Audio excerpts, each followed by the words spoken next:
PET scan क्या है कि बॉडी में अभी जैसे मैं बात कर रहा हूँ तो मेरा मुंह ज़्यादा चल रहा है ना। तो यहाँ पे जो सेल्स हैं और वो उनकी एनर्जी ज़्यादा खपत हो रही होगी, है ना। तो एनर्जी का जो प्राइमरी सोर्स है वो ग्लूकोज है, शुगर। तो यानी कि यहाँ पे जो सेल्स हैं वो ज़्यादा ग्लूकोज यूज़ कर रहे हैं इस वक्त। और अगर मैं एक्सरसाइज करूँ सिर्फ एक हाथ से तो यहाँ के जो सेल्स हैं वो ज़्यादा ग्लूकोज यूज़ करेंगे, खाएंगे उस वक्त, राइट। तो उनको ज़्यादा भूख लग जाएगी। तो कौन सा सेल ज़्यादा ग्लूकोज खाएगा वो निर्भर करता है कौन सा सेल को हम ज़्यादा यूटिलाइज कर रहे हैं। ये बात क्लियर हो रही। अब पेट स्कैन का जो प्रिंसिपल है वो ये है कि बॉडी का जो सेल ज़्यादा ग्लूकोज खा रहा है उसे हम कैंसर सेल मान लेंगे। यही बेसिक प्रिंसिपल है। लेकिन कौन सा सेल ज़्यादा ग्लूकोज खा रहा है ये कैसे पता चलेगा? आपकी बॉडी में ग्लूकोज डालेंगे, साथ में एक रेडियोएक्टिव मटेरियल डालेंगे ग्लूकोज से बाइंड करके, ताकि जब वो सेल ग्लूकोज खाएगा तो रेडियोएक्टिव मटेरियल जो चमकता है वो चमक हमें फोटो से दिख जाएगी। अच्छा, यहाँ चमक ज़्यादा है तो यहाँ ग्लूकोज ज़्यादा खपत हो रहा है, तो ये जो लोग हैं ये कैंसर सेल है, ये भी कैंसर है, ये भी कैंसर है। चलो ये अगर 3 से 4 3 जगह कैंसर है तो बोल देंगे 3 जगह चमक है, बेसिकली ये 3rd स्टेज या फिर 4th स्टेज, राइट। अगर मैं अपने आप को 3rd स्टेज कैंसर पेशेंट बनाना चाहता हूँ तो मैं खूब एक्सरसाइज करूंगा और जहाँ पे एक्सरसाइज करूंगा वहीं पे चमक आ जाएगी। ये इसका प्रिंसिपल ही है। तो क्या मैं उस वाले ऑर्गन का कैंसर पेशेंट बन गया? तो एक बात समझिए कि पेट स्कैन का मतलब ये है कि वो कैंसर नहीं बताता, वो सिर्फ ये बताता है कौन सा बॉडी का सेल ज़्यादा शुगर खाती है, जो कि निर्भर करता है कि उस वक्त उस सेल की भूख कितनी है। मान लो मैं एक मेथड निकालूं कि कौन सा बच्चा ज़्यादा शैतान है, इसका मैंने एक तरीका निकाला, डायग्नोस्टिक। जो बच्चा ज़्यादा खाना खाएगा वो ज़्यादा शैतान है। तो क्या ये फिट बैठेगा? हो सकता है कोई बच्चा शैतान को ज़्यादा नहीं खाना खाता, ऐसा भी हो सकता है। लेकिन हर वो बच्चा जो ज़्यादा खाना खाएगा वही शैतान है, ऐसा हो सकता है। और ऐसा भी हो सकता है कोई बच्चा जो कम खाता है वो भी शैतान हो, राइट। तो समझिए आप इस पेट स्कैन के फॉर्मूले को, इसका बेसिक प्रिंसिपल ये नहीं है कि भाई कैंसर डायग्नोस हो रहा है। बेसिक प्रिंसिपल ये है कि ये डायग्नोस हो रहा है कि कौन से वाला सेल उस वक्त जब वो पेट स्कैन हो रहा था उस वक्त ज़्यादा वो खा रहा था। तो इसकी जो रिलायबिलिटी है वो 0 है, बिल्कुल ही, मेरे हिसाब जितना मैंने देखा। तो एक तो ये जो टेस्ट है वो रिलायबल तो है ही नहीं। और मान लो बोलते हैं कि हाँ ये कैंसर है, तो कौन सा वाला कैंसर है? ये वाला है कि ये वाला है, राइट। इनमें से कौन सा वाला है? We do not know, right. दोनों में से कौन सा कैंसर है? क्या पेट स्कैन बता सकता है कि चलो ये कैंसर है, विच वन? क्योंकि कैंसर सेल तो बॉडी में होते ही हैं, सभी के होते हैं, राइट। और तो कौन सा वाला कैंसर सेल है? We do not know. अगर कछुए वाला कैंसर सेल है तो कोई इलाज की जरूरत नहीं, बिकॉज वो तो हर एक के बॉडी में। तो यहाँ पे इंपॉर्टेंट बात यह है, मान लो बायोप्सी जब करते हैं, एक बात याद रखिए जो बहुत इंटरेस्टिंग है। उससे पहले मैं एक और एग्जांपल ले लेता हूँ। ये है, अब इसको ध्यान से देखिए, ब्रेस्ट मेमोग्राम। ये मेमोग्राम का आप देखिए, मेमोग्राम में किस तरह से होता है कि ब्रेस्ट को प्रेस करते हैं और प्रेस करके बोला यह जाता है कि फोटो खींच रहे हैं। फोटो खींच के हम ये देखने की कोशिश कर रहे हैं कि यहाँ पे कोई कैंसर सेल है या नहीं है। मकसद यही है। आधे घंटे का प्रोसेस होता है और तब तक उसको प्रेस किया जाता है ब्रेस्ट को, जब तक कि वो महिला चिल्लाए ना या इसको बहुत ज़्यादा दर्द ना हो जाए। अब दर्द क्यों होता है और इससे क्या पता चलता है, इसको समझिए। आप कोई भी फल लीजिए, अभी आम का सीजन है, आम ले लीजिए, संतरा ले लीजिए, आप उसको अच्छी तरह दबाइए, जितना हो सके दबाइए, दबा के रख दीजिए। 2 दिन बाद या 1 दिन बाद क्या देखेंगे, वो सड़ चुका होगा, है ना। उनके वो आम के या वो संतरे के अंदर के जो सेल्स हैं वो टूट चुके होंगे। तो ब्रेस्ट के साथ भी ऐसे ही होगा। बार बार तेजी से दबाएंगे तो यानी कि सेल्स टूट रहे हैं। जब सेल टूटते हैं तो हीलिंग प्रोसेस स्टार्ट हो जाता है, ये पता है। कैंसर क्या है कि जब हीलिंग प्रोसेस स्टार्ट हो जाए लेकिन रुके ना कभी, दैट इज कॉल्ड कैंसर। जिस तरह से मान लो यहाँ पे एक बड़ा सा यहाँ पे टूट गया है या छेद हो गया, आप उसको हील कर रहे हैं, पत्थरों से उसे मरम्मत कर रहे हैं। लेकिन मरम्मत होने के बाद भी मरम्मत का प्रोसेस चालू रहे, ईंटें आप इकट्ठे करते जाएं और सीमेंट डालते जाए, तो क्या होगा, यहाँ पे एक फोड़ा हो जाएगा। तो what is cancer? Cancer is nothing but an extension of wound healing. Wound healing which never stops, that is what is cancer. Cancer का जो मैकेनिज्म है वो मैकेनिज्म सिर्फ इतना है कि जो वुंड हीलिंग का मैकेनिज्म और कैंसर का मैकेनिज्म सेम है।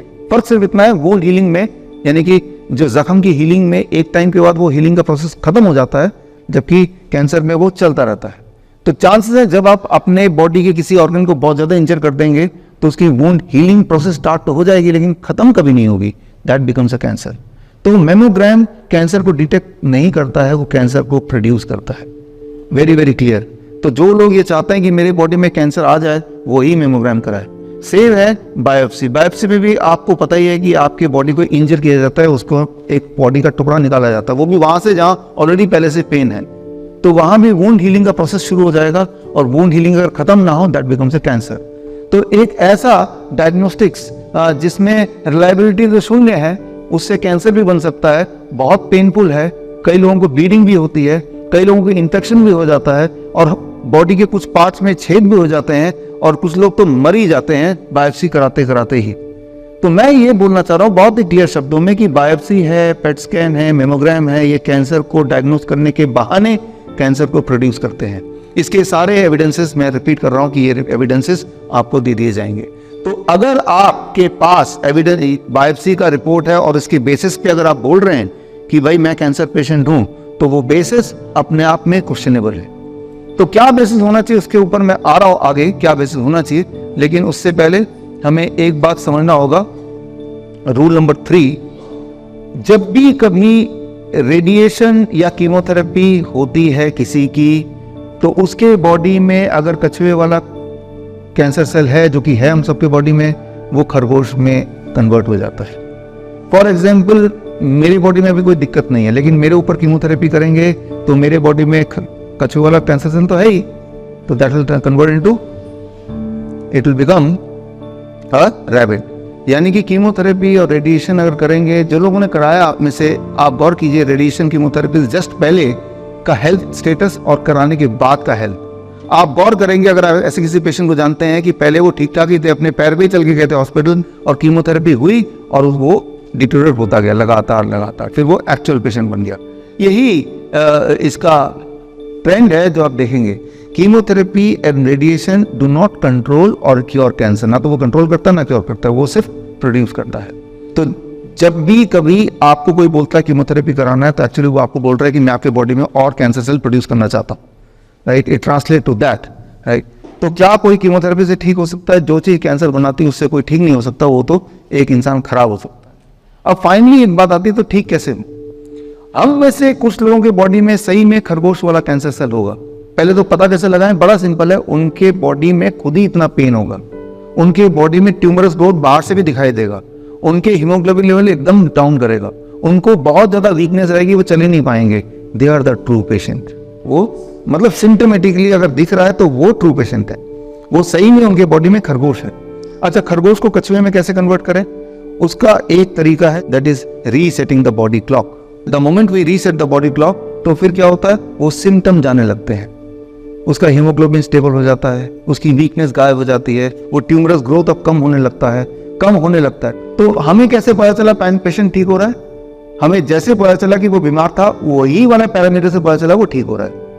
बीमार था, ये पैरामीटर क्या है कि मैं देख पा रहा हूँ कि इतना कमजोर है, वो चल नहीं पा रहा है, मैं देख पा रहा हूँ कि बहुत वीकनेस है, फैटीग है, ट्यूमरस ग्रोथ बाहर से ही दिख रहा है, पेन इतना ज्यादा है कि किसी भी दवा से कंट्रोल नहीं हो रहा। True patient. अगर पेन मैं उसका रिड्यूस कर दूं, ट्यूमर उसका रिड्यूस कर दूं, वीकनेस उसका खत्म कर दूं, हीमोग्लोबिन उसका स्टेबल कर दूं, फिर ठीक हो गया वो। फिर चाहे पेट स्कैन क्या कह रही है, बायोप्सी क्या कह रही है, दैट इज इनमेटीरियल। पहली बात तो वो कराए ना, क्योंकि वो अपने आप में डैमेजिंग है। तो अगर आपके क्राइटेरिया ठीक होने के ये हैं, सिम्टम्स को देखें, सिम्टम झूठ नहीं बोल सकती। मान लो आपके आंसू कोई लेके जाए, टेस्ट लैब में लेके जाए, बताओ ये खुशी के आंसू है कि गम के आंसू हैं? दुनिया का कौन सा टेस्ट लैब बता सकता है कि आंसू जो है ये खुशी वाले है, गम वाले? वो सिर्फ एक ही इंसान बता सकता है जिसके वो आंसू है कि नहीं, राइट। तो जब भी आपको दर्द होता है, पेन होता है, तो बॉडी, दुनिया का कौन सा टेस्ट बताता है कि पेन हो रहा है कि नहीं? वो कौन बताता है? आप खुद ही बताते हैं। तो ये भी तो डायग्नोस्टिक्स है ना, आपका बॉडी आपको हिंट दे रहा है कि आपको दिक्कत क्या है, लेकिन उसी को आप मानिए फाइनल। वो दिक्कत अगर चली गई, आपकी बीमारी चलेगी। वो दिक्कत बरकरार है तो बीमारी है, right. So the moment you associate yourself with symptoms, आप कभी मात नहीं खाएंगे, गड़बड़ नहीं हो सकती। लेकिन अगर आप डायग्नोस्टिक के चक्कर में पड़ेंगे, जिसका मैंने ब्रीफ आपको अभी ऑलरेडी दिया है, तो आप इसी चक्कर में लगे रहेंगे जब तक कि आपका जान और माल दोनों ना चले जाए। या तो माल पहले चले जाए, फिर पीछा छोड़ देंगे, फिर डायग्नोस्टिक करवाने जा ही नहीं पाएंगे, पैसे ही नहीं है, या जान पहले चले जाए, राइट। तो इसको हमें समझना पड़ेगा। जितने नियम मैंने बताए हैं, यानी कि आप में से, मैं ऐसा नहीं बोल रहा, हम में से कोई कैंसर पेशेंट हो ही नहीं सकते, हो सकते हैं लेकिन सिम्टम है तो इसका मतलब उनकी बॉडी में खरगोश है जो फैल रहा है, जो उसके बॉडी को गंदा कर रहा है, तो उस खरगोश को हमें सिंपली कचरे में बदलना है। तो कैसे बदलना है? क्या अभी तक कुछ लोग ऐसे हुए जो ठीक हुए हैं? क्या हम उनसे मिल सकते हैं? क्या उनकी रिपोर्ट देख सकते हैं? फिर रिपोर्ट में अगर बात आती है तो रिपोर्ट पे हम निर्भर नहीं होते, हम सिम्टम भी निर्भर होते हैं। मैं तो कहता हूँ मेरे बॉडी में हजारों कैंसर सेल हो, लेकिन मुझे क्या फर्क पड़ रहा है? एज लॉन्ग एज मैं अपने अच्छी गहरी नींद ले पाता हूँ, सारे काम कर पाता हूँ, दौड़ भाग सकता हूँ, तो इट डजंट मैटर कि बॉडी के अंदर वो उस सेल का नाम कैंसर है, उस सेल का नाम नॉर्मल है, अनहेल्दी है, डजंट मैटर। तो मैटर क्या करता है? क्या मैं अपना लाइफ हेल्दी तरीके से एनर्जेटिकली सारे काम करते हुए कर पा रहा हूँ? इफ यस, सब कुछ ठीक है, राइट। इसी बात को हमें समझना है। तो हम थोड़ा आगे बढ़ते हैं।